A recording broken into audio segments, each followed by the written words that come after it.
Hello everyone and welcome to the Butterfly Princess Academy, where curiosity takes flight and wisdom wears wings. In today's lesson, I'm going to be reading to you an article that was published in the March 2025 edition of the BBC History magazine.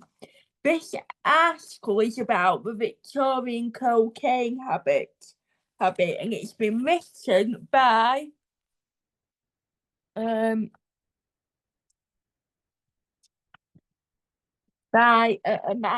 man called Douglas Small, who is an historian of medicine based in the UK and the author of the book Cocaine Literature and Culture 1876 to 1930. This book was published by Bloomsbury Academic in 2024. So I'm going to read you the article, and then I'm going to provide you with a historical and cultural analysis and go from there. So here goes. The Victorian cocaine habit. In the 19th century, a magic new drug took the medical community by storm, riding a wave of scientific endeavour. But writes Douglas Small, it wasn't long before the dark side of this miraculous substance began to emerge. On a drab January day in 1890, journalist Marian Van Glenn made her way through the roar and rattle of the city of London. Her destination, squeezed in among densely packed warehouses in the Moorfields district, was a massive, grubby, uterine building, the Royal London Ophthalmological Hospital. Behind the unpromising facade, though when Glenn was about to witness a miracle of modern medicine. Writing for the Leisure Hour magazine, she recounted seeing a small group of nervous patients gathering outside an operating theatre, surrounded by powerful gas lamp reflections and rows of coloured funnels that would have delighted the eye of a Dutch painter. The hospital's nurse began to drift quietly among the charges. Into the eyes of these patients, nurses dripped a newly discovered magic drug, one that would deaden and ally the patients of imminent operations, inspire their patients with courage and confidence. The miraculous seeming substance being administered was cocaine, and it soon captured the imagination of the Victorian public in a way that few other drugs have done either before or since. Look. Cocaine was first isolated and extracted from the leaves of cocoa plants, traditionally cultivated on the slopes of the Andes in 1855. It gained its well-known common name in 1860. However, the drug's discovery initially passed largely unnoticed outside the specialist realms of organic chemistry. For the first few decades, one medical writer recounted cocaine seemed to be nothing more than an obscure, useless antidote. Then, in 1884, cocaine came to the attention of medical professionals worldwide when Carl Collar, a trainee ophthalmologist in the eye surgery department of Vienna General Hospital, realised that amplifying the compound to the surface of the eye completely blocked any sensation of pain. That discovery heralded the advent of a completely new class of medications, local anaesthetics. For the first time, it became possible to undertake pain-free operations without resorting to more dangerous, potentially fatal general anaesthetics such as ether or chloroform. News of the breakthrough quickly spread. Henry Powell, one of the presidents of the British Medical Association, announced excitedly to a meeting of members that in the discovery of cocaine, a new era seems to have dawned. Across the Atlantic, the pioneering American neurologist Dr. Leonard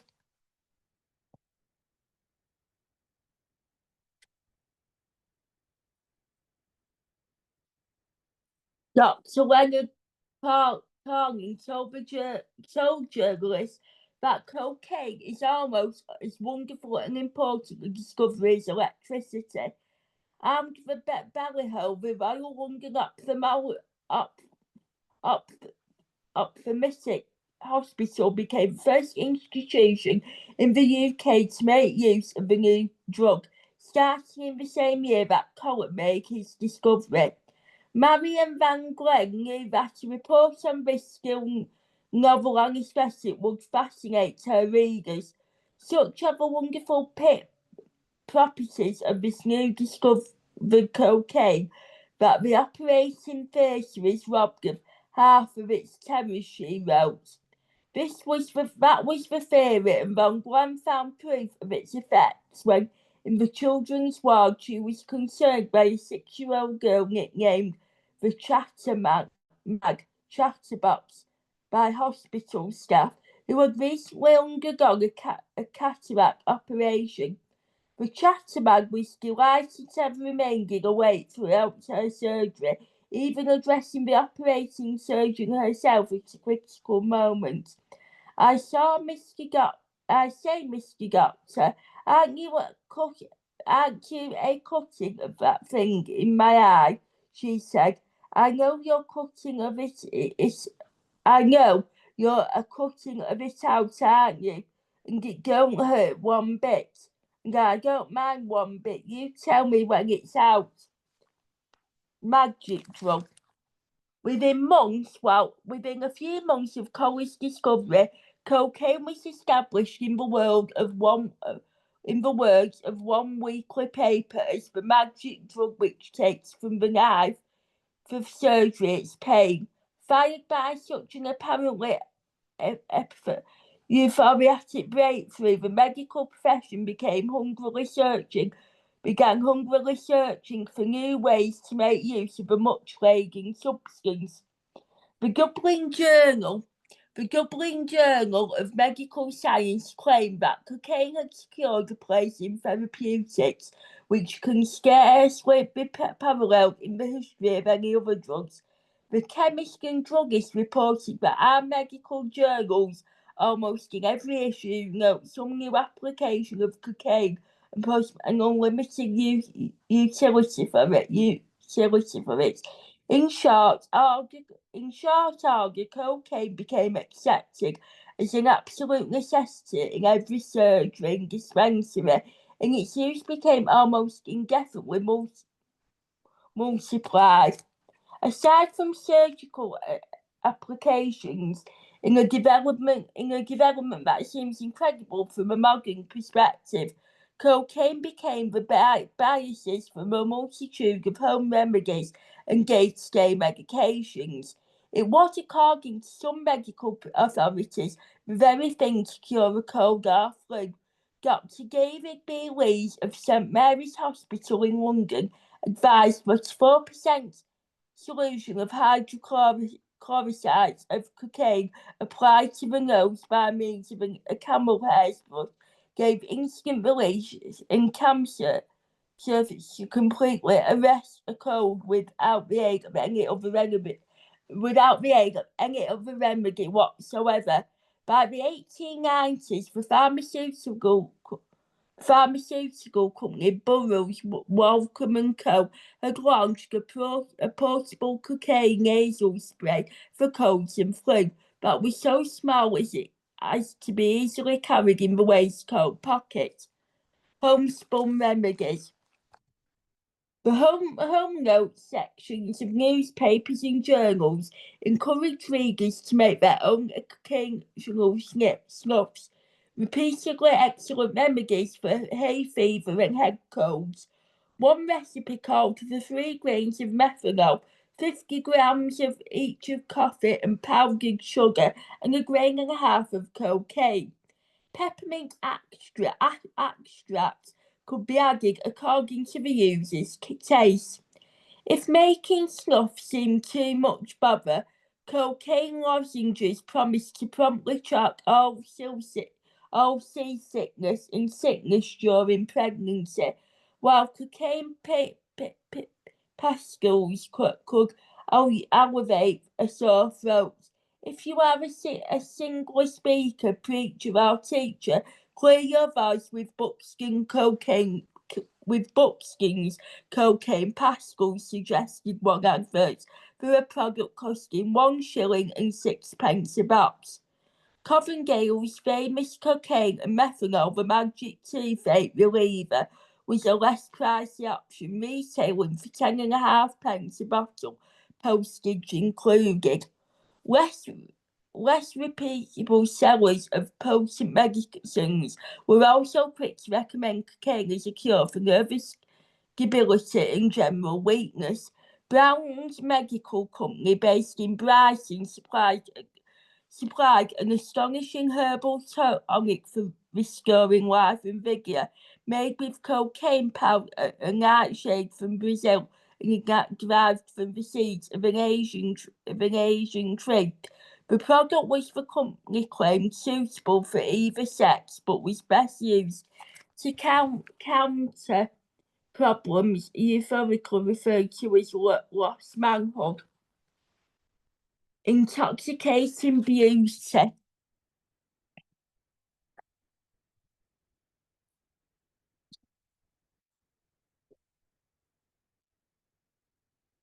As its applications multiplied, cocaine also played a fundamental role in the Victorian beauty industry.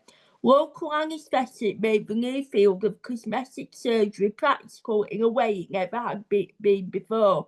As early as 1887, it was possible for those with a sadly unfashionable tip-tile nose to have the organ numbed with cocaine and scalpel into the desired outline shape. Electrolysis and hair removal also experienced a bomb thanks to the new pain-relieving drugs.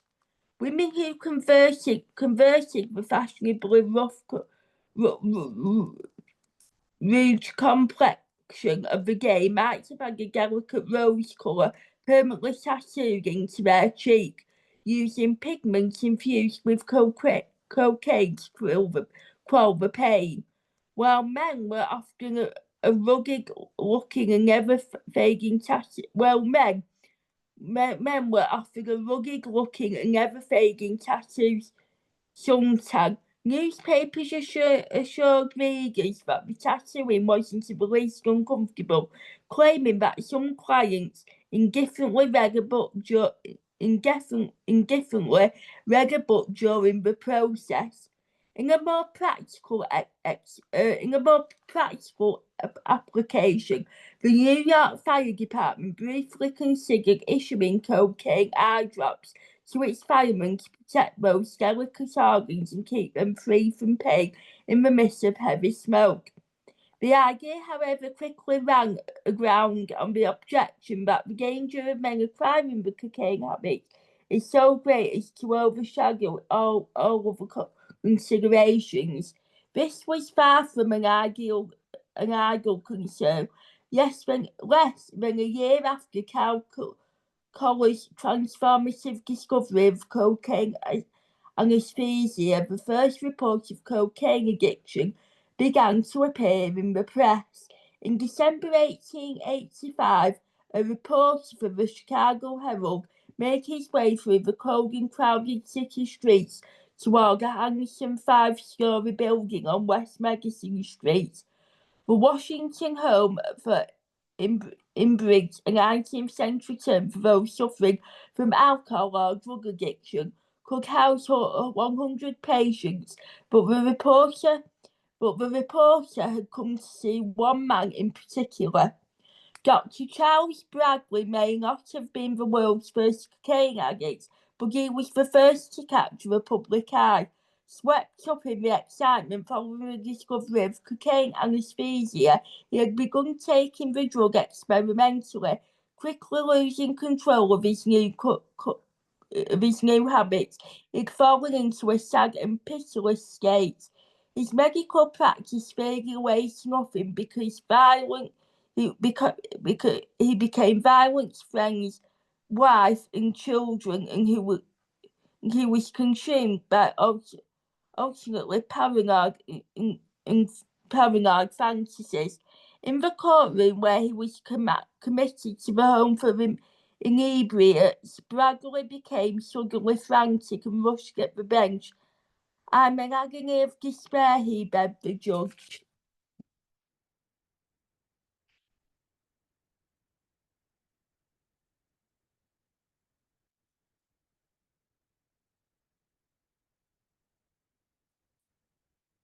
He begged the judge, "As a man and by God, and as a man and by God Almighty, to try the cocaine so that he might understand how wonderful it really was." Bradley struggled with his addiction for some years. By 1887, after a long interval of acute mania, convulsions, and every distressing phase of violent injury, he was reported to have been nursed back to mental and physical vigour. Despite his trivias, though, he still believed in the benefits of cocaine. "With all your experience with cocaine, how do you regard it?" a reporter asked Bradley. "I think it is a grand drug with remarkable properties," he replied. "Scientists are only in the experimental stage with it." When news of Bradley's affliction broke, alerting the world to the problem of cocaine addiction, the British Medical Journal pointedly noted that the sweet rose of our therapeutic bouquet has its bitter thorn. Bradley's conflicting experience reflected those of the Victorian medical profession more widely, and the question of how to balance the drug's revolutionary use in localised with the threat of addiction began to come to the fore. Druggist circular summoned up by the growing concerns. "Cocaine is one of the greatest blessings to mankind, but there is a dark side to the picture. It makes a good servant, but a poor master." Towards the end of the 19th century, doctors and journalists became increasingly vocal about how easily cocaine might master an unworthy user.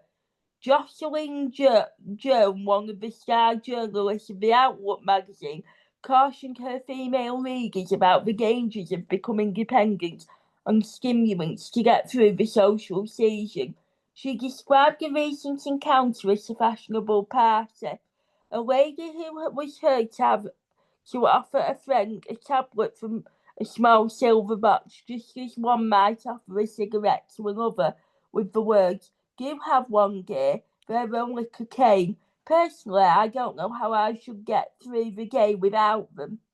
Health and medicine columnists echoed such sentiments. The well-known medical author William Gordon Stable cautioned his readers that as powerful and effective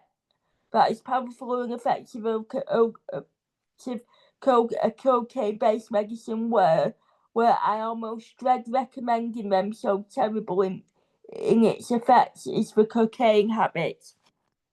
The summer of 1889 brought cocaine's first celebrity casualty when Jack's husband of the world-famous actress Sarah succumbed to overdose of morphine and cocaine in his hotel room at the Boulevard in Paris.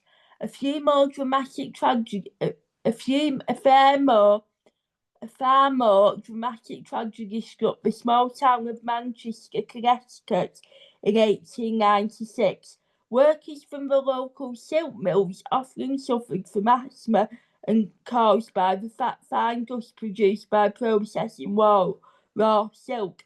Seeking relief, many turned to cocaine sniff sold by a local chemist. According to reports, these recipes were actually weaker than those regularly printed in newspapers, but strong enough to cause terrible problems for its users.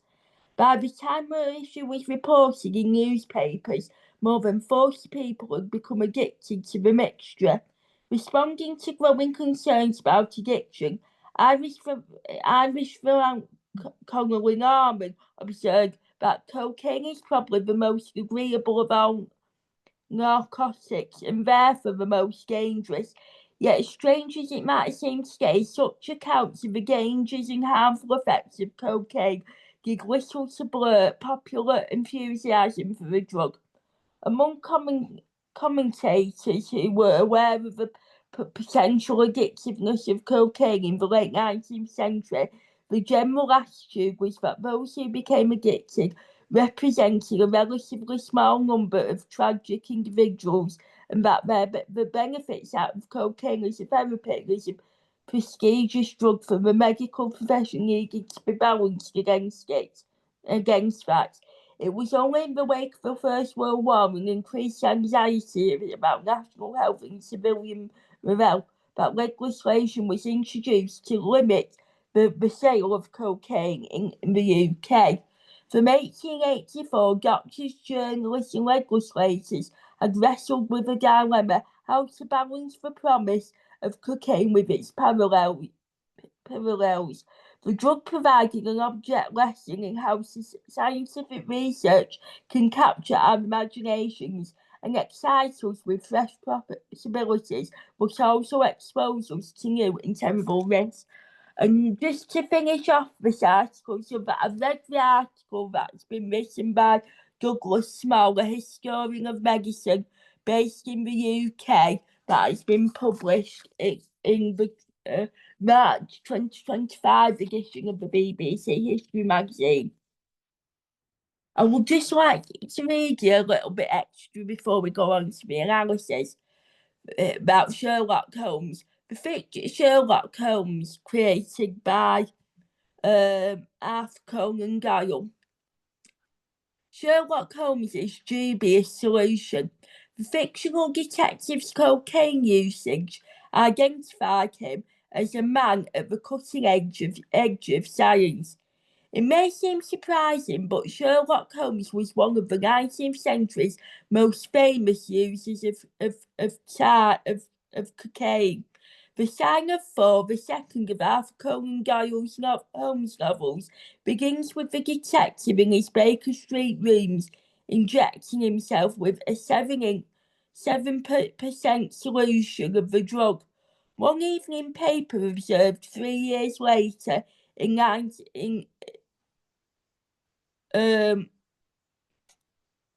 one evening paper observed 3 years later in 1893 that many people derive that practical equivalence with cocaine from the part that plays in the career of the renowned Sherlock Holmes.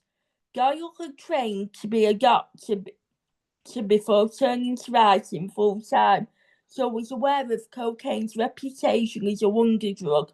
For many Victorians, cocaine wasn't just a remarkable discovery, its almost unprecedented power to relieve pain seemed to symbolise the vast horizons of modern science and the incredible transformations that might yet come from scientific discoveries. For one journalist writing in Victoria's Golden Jubilee year in 1887, 3 years after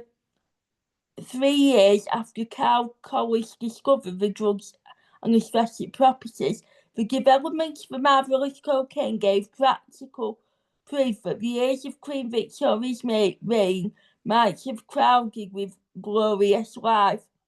By giving Sherlock Holmes a cocaine habit, Doyle could quickly signal to readers that his hero was something new, a thoroughly specialised scientific detective working at the cutting edge of Victorian invention. Tellingly, through cocaine use is absent from stories after. Tellingly, though, cocaine use is absent from stories after 1904, as Doyle described his hero in later years. Sherlock is utterly inhuman, no heart, but with a beautiful logic intellect. For Arthur Conan Doyle, Holmes's cocaine solution was a way to mark him out as the ideal problem solver for the 19th century, for the 19th century's new age of science. So now that I've read you the article, I'm going to provide you an analysis. So here goes. The miraculous rise of cocaine in 19th century science and society, an analysis of Douglas Small's BBC History magazine article. In his March 2025 article for BBC History magazine, historian Douglas Small delves into the extraordinary 19th century invasion of cocaine as a miracle compound, exploring its rapid ascent in medical, cultural and commercial spheres. Small's analysis situates cocaine's popularity within the era's fervent embrace of scientific progress, colonial exploitation and shifting social norms. So here, historical context, from indigenous remedy to scientific marvel. Small begins by tracing cocaine's origins to the cocoa plant, long utilised by indigenous Andean communities for its stimulant and medicinal properties. Spanish colonisers documented its use for combating fatigue and altitude sickness, but it wasn't until the 19th century that European chemists isolated cocaine. German chemist Albert Niemann's 1860 isolation of pure cocaine marked a turning point, transforming it from a botanical curiosity into a standardized pharmaceutical product. Small emphasizes how the scientific breakthrough coincided with the Industrial Revolution's ethos of discovery. The isolation of cocaine epitomised the era's confidence in chemistry's natural positioning. It is a miracle for modernity. Moreover, colonial networks facilitated the mass export of cocoa leaves, linking indigenous knowledge to Western laboratories, a relationship Small critiques as extravagant and ethically fraught. The late 19th century saw cocaine heralded as a revolutionary therapeutic agent. Small highlights its adoption by prominent medical figures, including Sigmund Freud, who argued its potential to treat depression, morphine addiction, and disorders in his 1884 treatise. Freud's advocacy for the ways tempered by addiction concerns amplifies the medical community's initial enthusiasm. Cocaine's role as a local anaesthetic, pioneered by Cal Collar in 1884, further cemented its status. Prior to cocaine, surgeries relied on crude anaesthetics like ethyl, which carried significant risks. Collar's use of cocaine in ophthalmology revolutionized pain management, enabling precise procedures passively deemed impossible.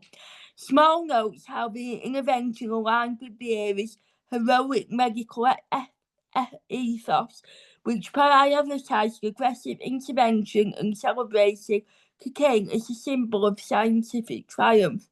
However, Small cautions against romanticising this narrative. He underscores the duality of cocaine's medical legacy.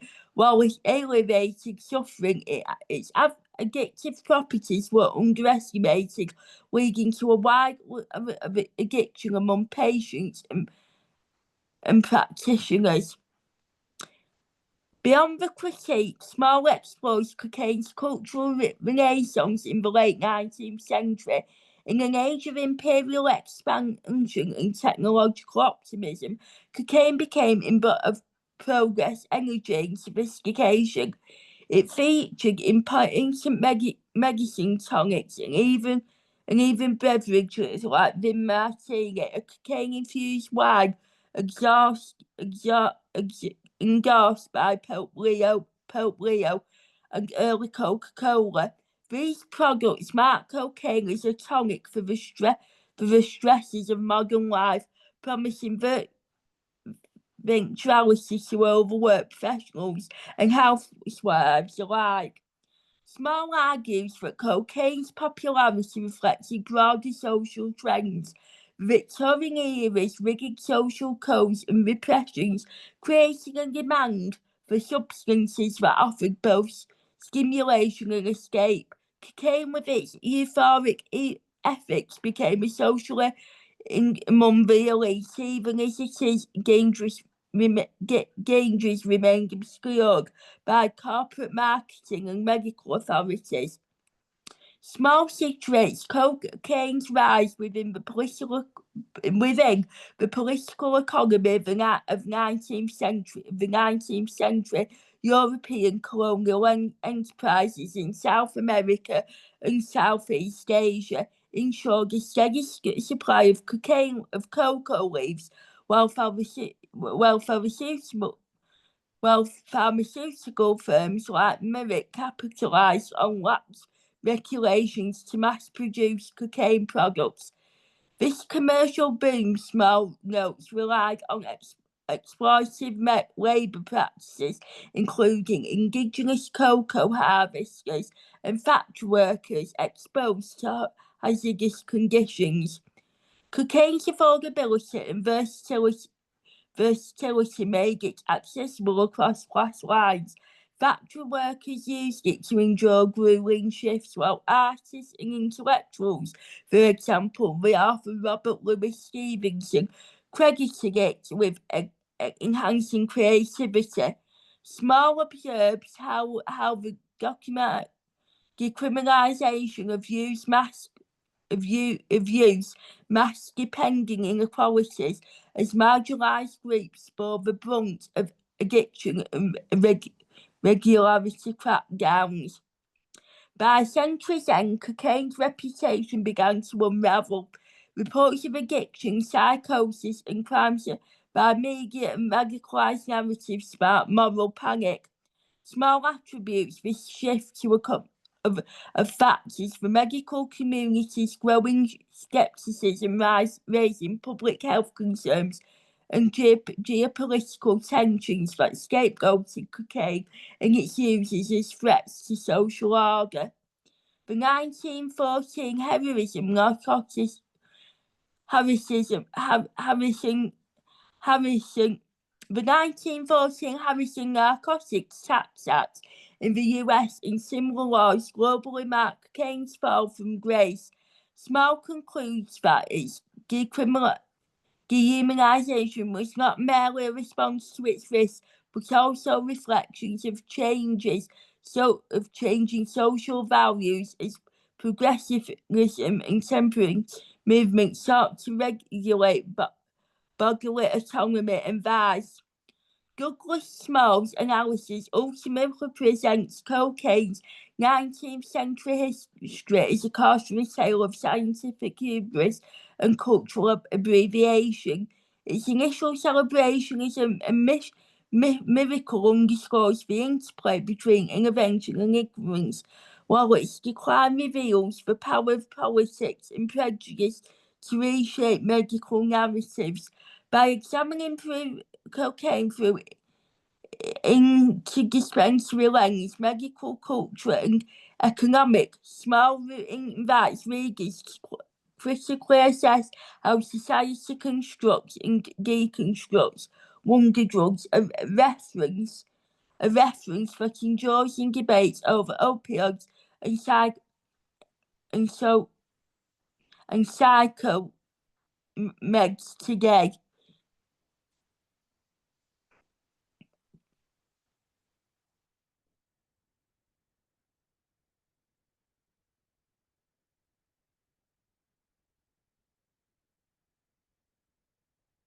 Next part.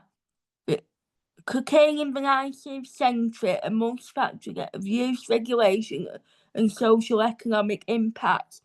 Cocaine's treachery in the 19th century, from a hard-won medical breakthrough to a controlled substance, presents a complex interplay of scientific optimism, social economic exploitation, and cultural practices.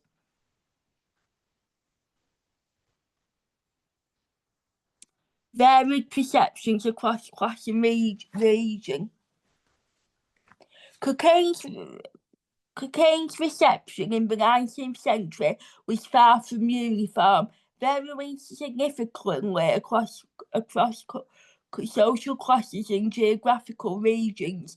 While the elite often embraced cocaine as a recreational stimulant and a symbol of morality, the working class turned to it as a means of coping with the demands of industrial labour.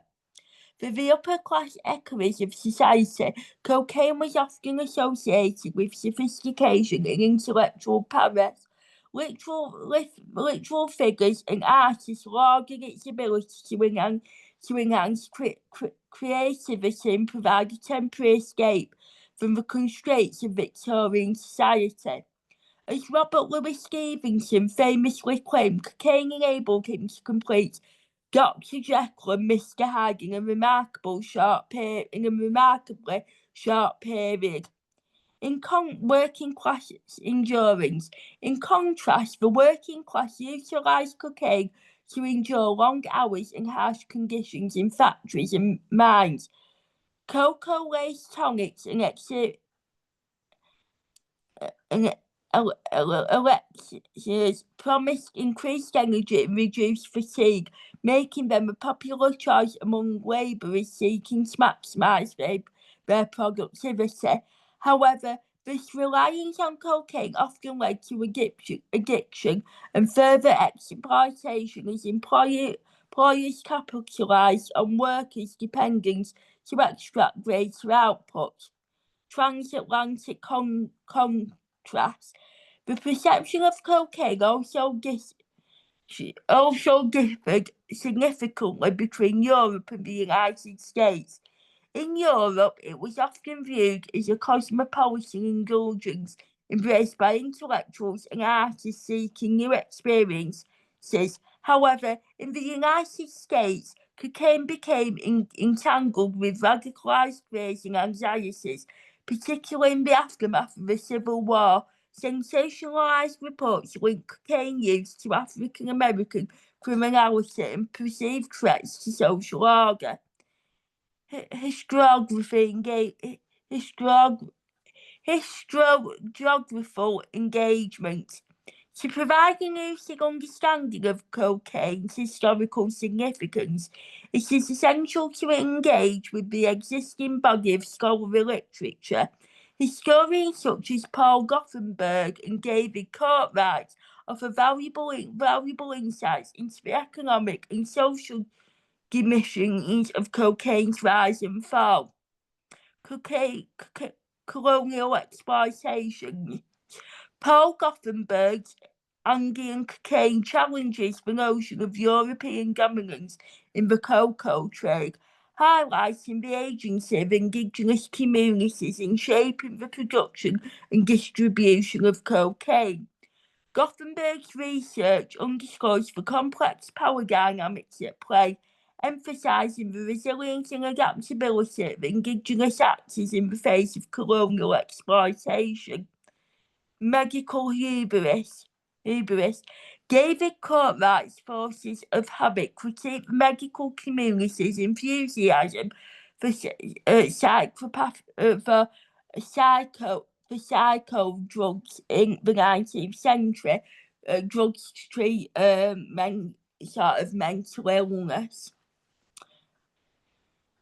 drugs in the 19th century, arguing that physicians often underestimated the risk of addiction and overprescribed substances like cocaine.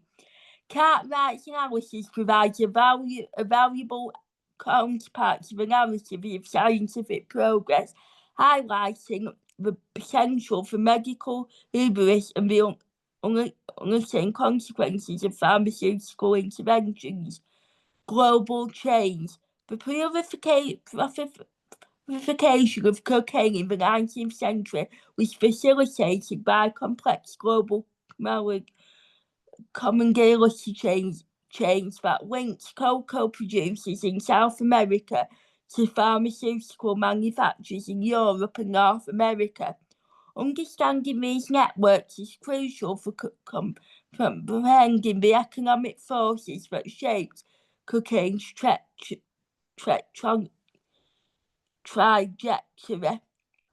Cocoa civilization. Cocoa civilization was concentrated in regions such as Peru and Bolivia, where indigenous communities had long cultivated the plant for its medical and stimulant properties. However, as demand for cocaine surged in the late 19th century, colonial powers sought to expand cocaine productions to other parts of the world, including Java. Pharmaceutical manufacturing. European pharmaceutical companies such as Merck played a central role in processing cocaine leaves and cocoa leaves and extracting cocaine. These companies capitalised on lax regulations and growing demand to mass-produce cocaine-based products, which were then marketed to consumers worldwide. Primary source integration. To provide a more vivid and lucid understanding of cocaine's historical significance, it is essential to incorporate primary source evidence into the analysis. Letters, advertisements, and newspaper articles offer valuable insights into the attitudes and experiences of individuals who encountered cocaine in the 19th century. Freud's enthusiasm.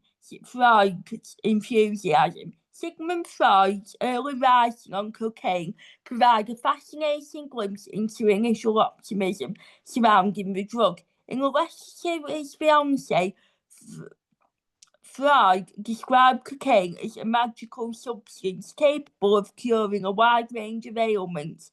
However, as Freud became aware of cocaine's addictive properties, he tempered his enthusiasm and cautioned against its indiscriminate use. Radicalized narratives. Newspaper articles from the late 19th century reveal the extent to which cocaine became entangled with radicalized narratives and vague, sensationalized reports link cocaine use to African American criminality and perceived threats to social order, contributing to the drug's demolition and eventual prohibition. Radicalized narratives in regulation. The regulation of cocaine in the late 19th and early 20th century was often shaped by radicalized narratives and discriminatory practices.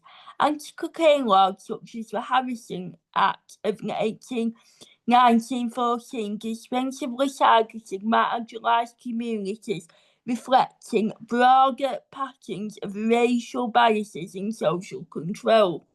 Harrison Act. The Harrison Act imposed strict regulation on the production, distribution and use of cocaine, effectively criminalising its possession and sale.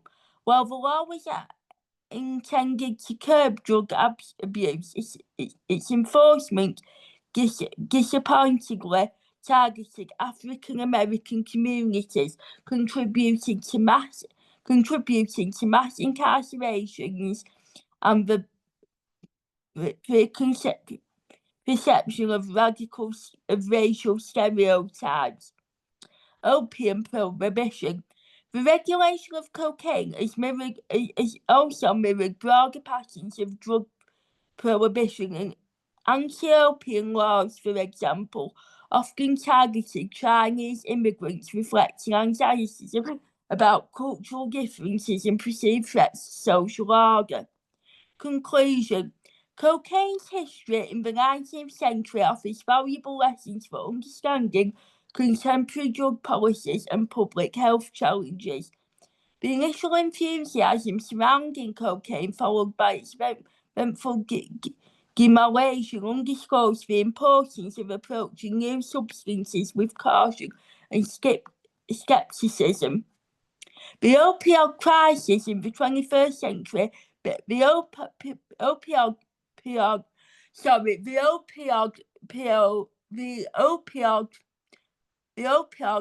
crisis in the 21st century bears striking similarities to the cocaine epidemic of the late 19th century. Pharmaceutical companies aggressively marketing opioid painkillers as non-addictive, leading to widespread overprescription and addiction. The resurgence of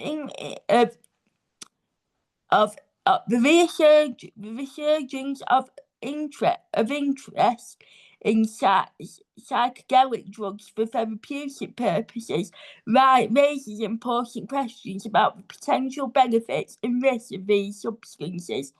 As researchers explore the use of drugs for mental illness, for treating depression and anxiety, it is essential to learn from the past and approach these interventions with caution and humility. By examining the multi-factor dimension of cocaine's history, we can gain valuable insights into the complex interplay of science, society, and culture that shapes our understanding of drugs and addiction. As we confront new challenges in the realm of public health, it is essential to draw upon the lessons of the past and approach these lessons with a critical and informed perspective. Here are some critical thinking questions. Again, I will read you the questions out and then I will read you the answers. 1. How did the Victorian elite recreational use of cocaine reflect broader social attitudes towards science, modernity, and social hierarchy? Contrast this with the working class resilience and cocaine for labour endurance. 2. Analyse how racialized narratives in the US, for example, South Egypt, for example, fears of cocaine-crazed African Americans differentiated from European portrayals of cocaine as a cosmopolitan indulgence. What historical events or ideologies drove these regional divides? 3. Using primary sources, for example, the 1890s Coca-Cola ads versus Freud's letters, how did cooperations and medical professions construct contradictory narratives about cocaine safety and utility? Historian Paul Gothenberg argues that indigenous communities retained agency in the Andean cocoa trade. How does this challenge Douglas Smalls' emphasis on colonial exploitation? Which perspectives better account for the global cocaine economy? 5. David Cartwright critiques 19th century physicians for therapeutic enthusiasm towards psychopathic drugs. How does this critique align with or contradict Sigmund Freud, early advocacy for cocaine. 6. How might gender dynamics, for example, Victorian women's use of cocaine tonics for hysteria, complicate existing historiographical narratives about cocaine's cultural role? 7. Map the global commodity chain of cocaine from Andean cocaine farms to European pharmacies. How did colonial labour systems, for example, Java's plantations, Peru's metal systems, enable industrialization demand for stimulants? Pharmaceutical firms like Marx mass-produce cocaine while downplaying its risk. Compare this to modern cooperation's role in the opioid crisis. What patterns of profit-driven negligence emerge across centuries? 9. Why did European powers shift cocoa civilizations to Java in the 1880s? What does this reveal about the relationship between colonial agriculture and scientific progress? 10. The Harrison Act of 1914 targeted African American communities disproportionately. How did this reflect post-restoration anxieties about racial inequality and social control? Compare this to anti-opium laws targeting Chinese immigrants. 11. Analyse the role of media sensationalism in cocaine's gimmick. How did newspapers like the Atlanta Constitution weaponize racial stereotypes to justify prohibition? 12. Why did Britain regulate opium without radicalized rhetorical? While the US linked cocaine to black criminality? Consider differences in imperial governance and domestic racial hierarchies. 13. The lesson compares 19th century cocaine marketing to promotion of oxycontin. What regulatory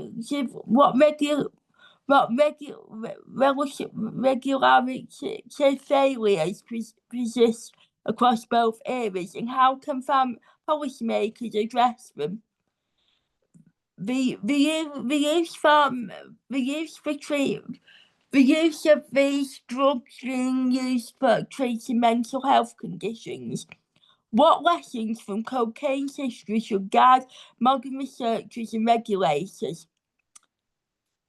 15. The lesson concludes with the questions: what substances might future historians critique as our era's hubris? Propose a candidate for example, synthetic opiates, AI-driven pharmaceuticals, and justify your choice. Freud wrote in 1884, I take very small doses regularly against depression.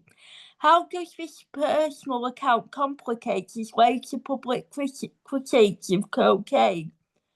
Analyse an 1891 cocaine advertisement alongside a 1901 New York Times article linking cocaine to crime. What contradictions do these sources reveal about public perception? How might indigenous cocaine growers reshape mainstream narratives about cocaine's discovery by Western science? The essay argues that cocaine's history is a cautionary tale of scientific hubris. Do you agree, or does this framing oversimplify the interplay of colonialism, capitalism, and medicine?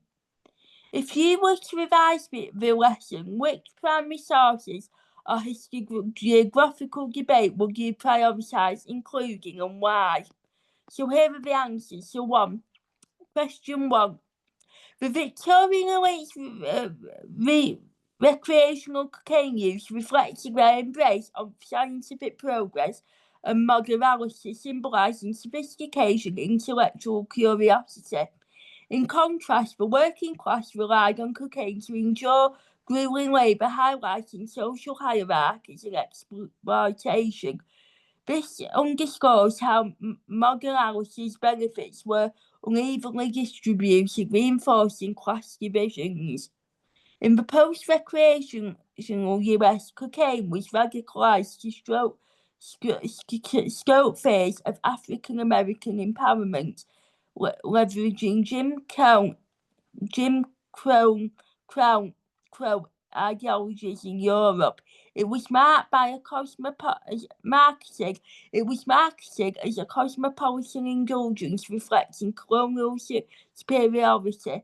These divides stemmed from the US's racial anxieties versus Europe's imperial confidence.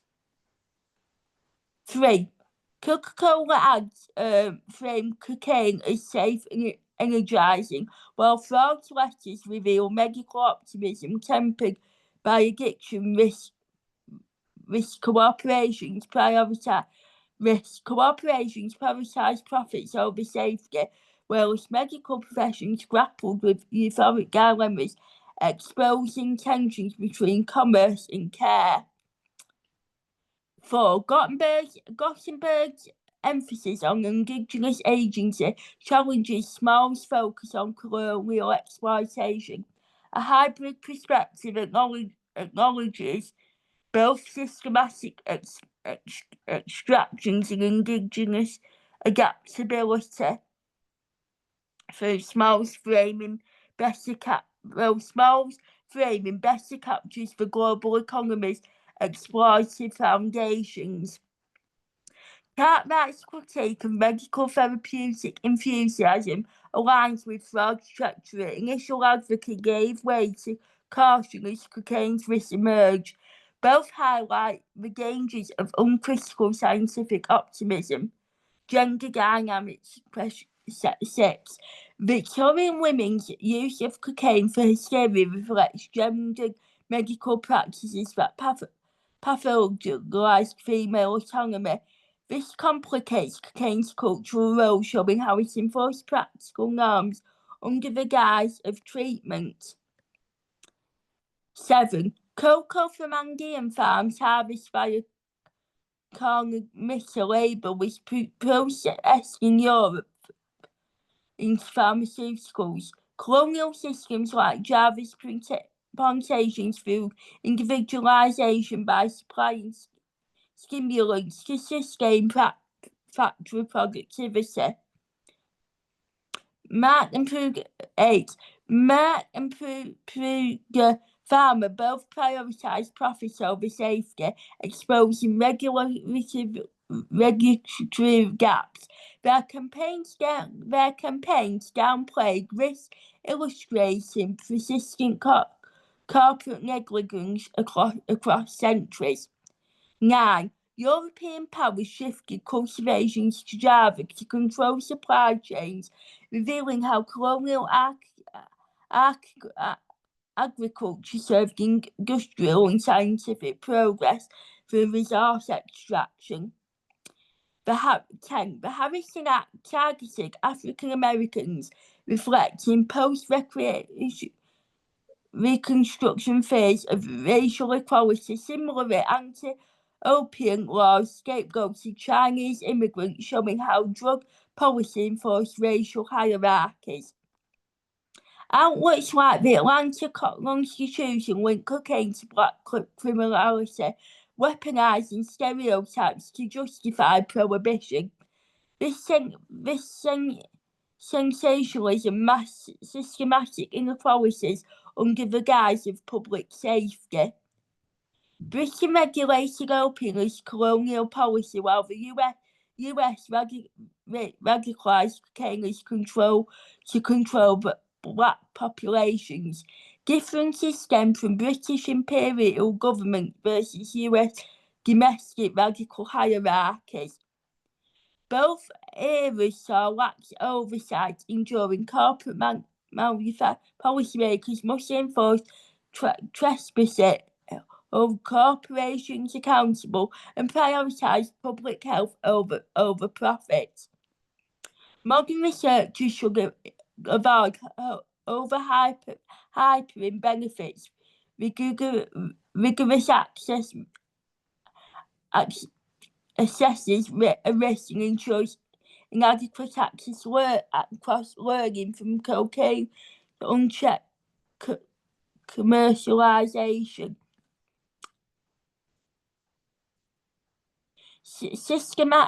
Synthetic opioids like fentanyl may be criticised for their role in overdose crisis, driven by medical overprescription and illicit markets, echoing past patterns of neglect.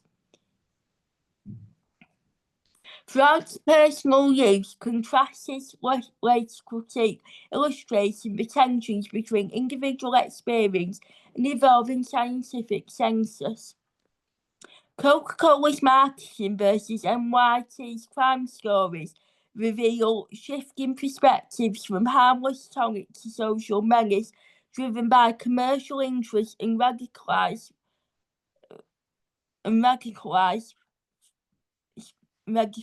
thinkings. Indigenous tensions. Labour's accounts would challenge Western discovery narratives, emphasising Indigenous knowledge and colonial evasion in cocaine's history. While scientific hubris played a role, colonialism were primary drivers. The framing should emphasise interconnected systematic forces rather than isolated hubris, including Indigenous perspectives. For example, Gothenburg would balance exploitation narratives with agency, offering a decolonialised view of cocaine's global history. Rhetorical questions. Again, I'll read you the questions and then read you the answers. Can a substance hailed as a miracle of science ever be disentangled from the systems of power that profit from its creation?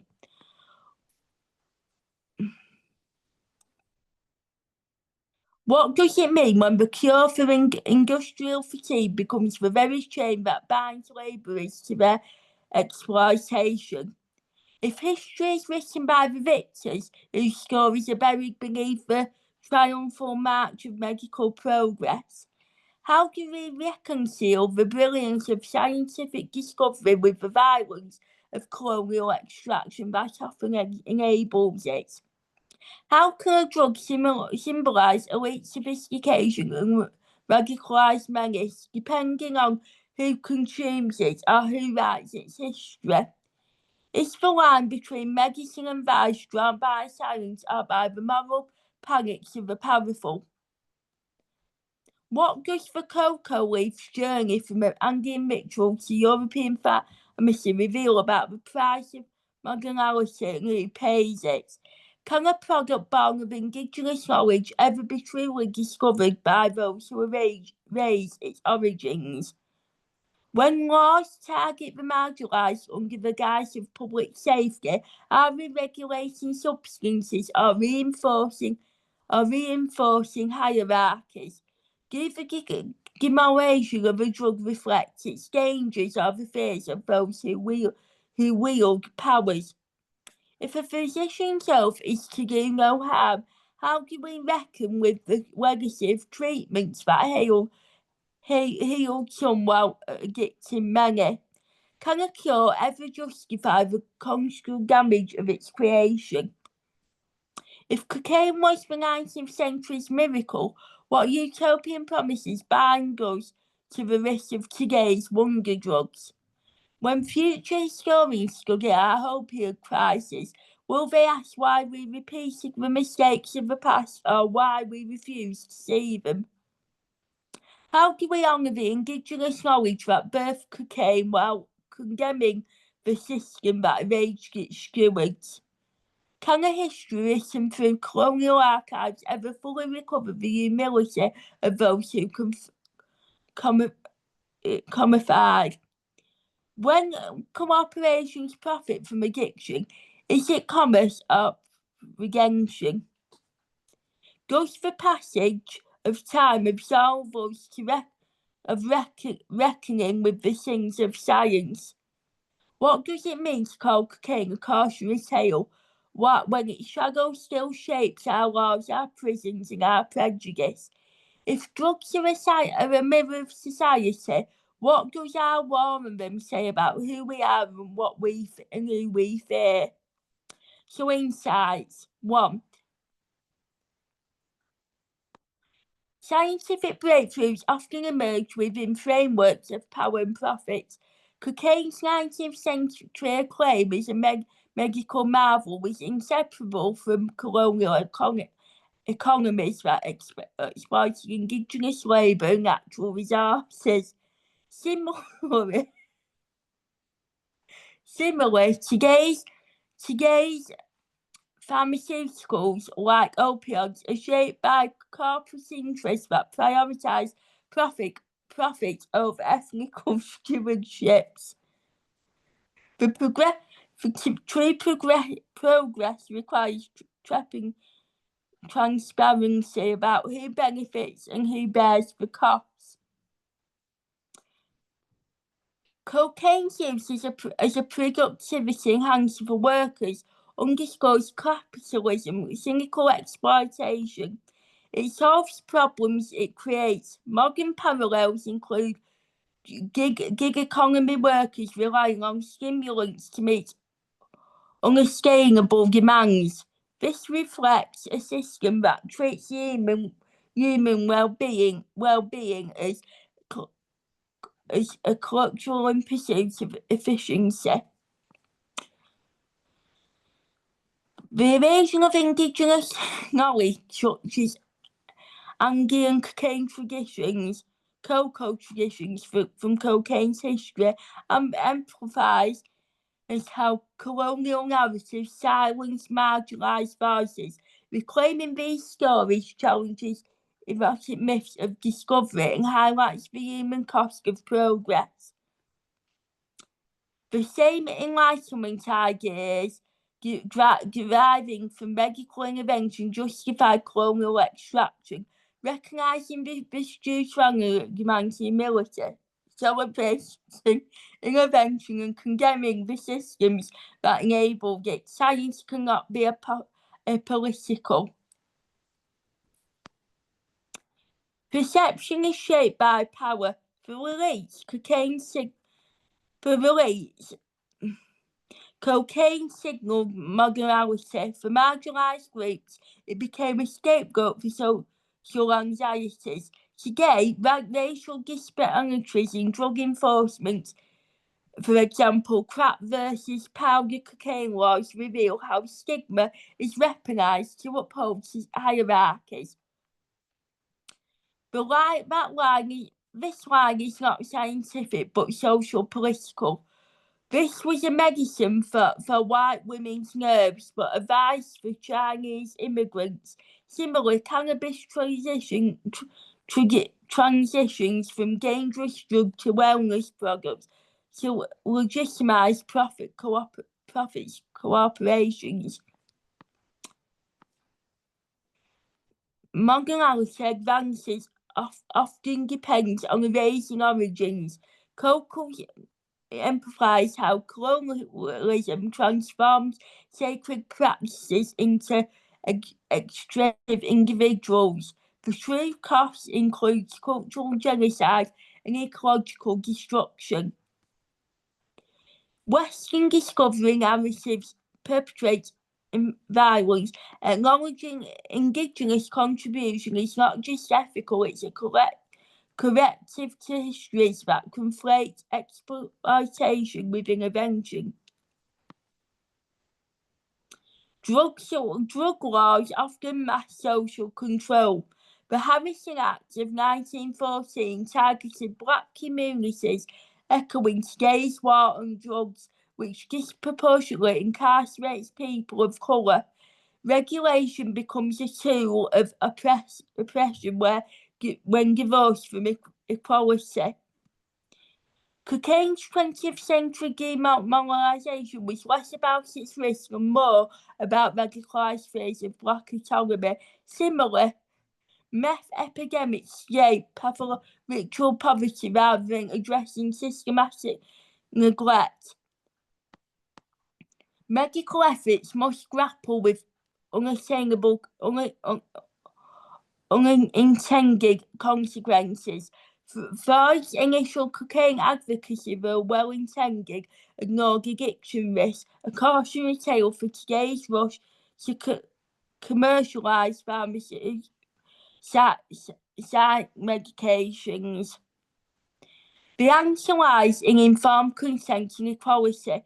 Medical breakthroughs must not repeat the exploitations of vulnerable populations as seen in unethical drug trials or vaccine harboring. The opioid crisis reveals how miracle narratives against mass profit-driven harm. Similarly, AI-driven pharmaceuticals risk prioritising algorithms over human nuance. Only if we refuse to learn.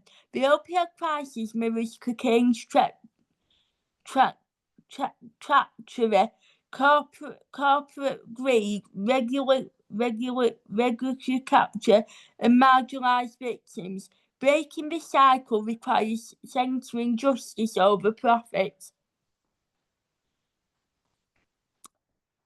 By amplifying Indigenous voices in policy and research, land acknowledgement and profit-sharing models like Brazil's Biodiversity Partnership offer blueprints for ethnical collaboration.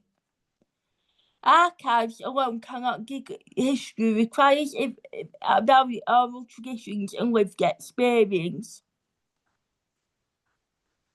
as seen in efforts to collect cultural artefacts. It's production and what? Yeah.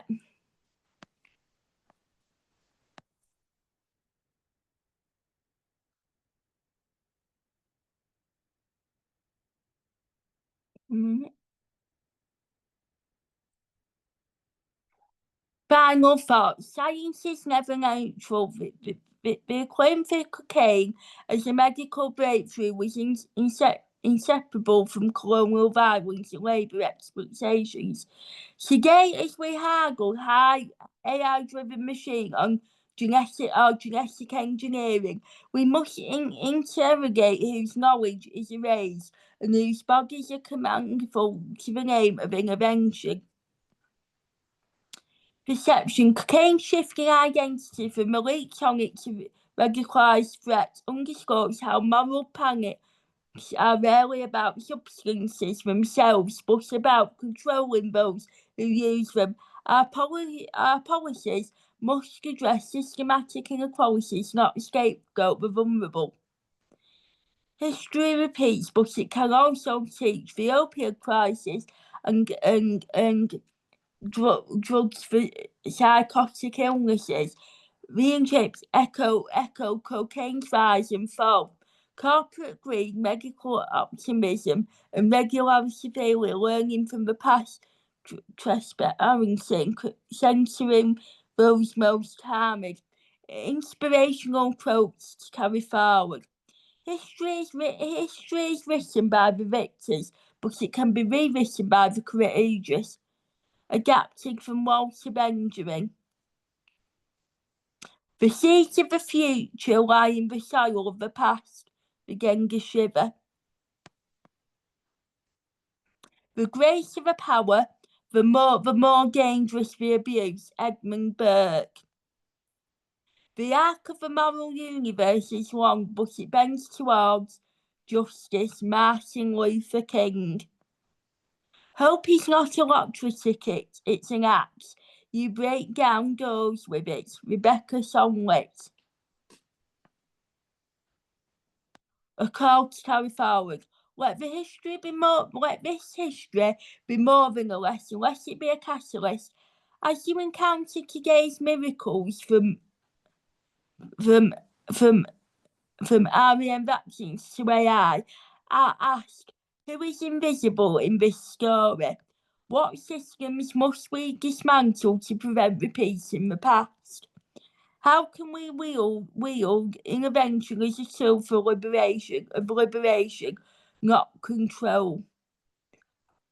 In the words of EraBy, another world is not only possible, she is on her way. On a quiet day, I can hear her breathing.